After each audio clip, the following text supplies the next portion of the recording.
Okay. உங்க பேரு, உங்க டாக் நேம்? என் பேர் பழனிசாமி. என் டாக் பேர் ஹாப்பி.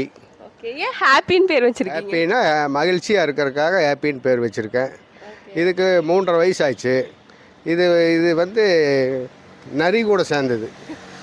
நரி ஃபாரஸ்ட்டில் இருக்கிற நரி கூட சேர்ந்தது. இது வந்து எல்லாரும் பயப்படுற மாதிரி, இது எல்லோரும் பார்த்து பயந்துக்கிறாங்க. மற்ற டாக் மாதிரி இல்லை, கொஞ்சம் இதாக இருக்கும். எல்லாத்துக்கூடயும் குழந்த மாதிரி பழகும்.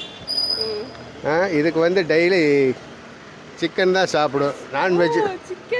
ஆமாம், வெஜிடேரியன் கிடையாது, நான்வெஜ் தான் சாப்பிடும். கூட அப்பா மாதிரி பழகும், என் வீட்டுக்காரி கூட அம்மா மாதிரி நல்லா பழகும். அப்புறம் மற்றவங்ககிட்ட கொஞ்சம் கோவப்படும். ஒரு 5 நிமிஷம் நாங்கள் விட்டுட்டு போக முடியாது. நானும் வீட்டுக்காரியே பக்கத்தில் இருக்கணும், இல்லைன்னா விட்டுட்டு போக முடியாது. வேறு யார் சாப்பாடு கொடுத்தாலும் சாப்பிடாது.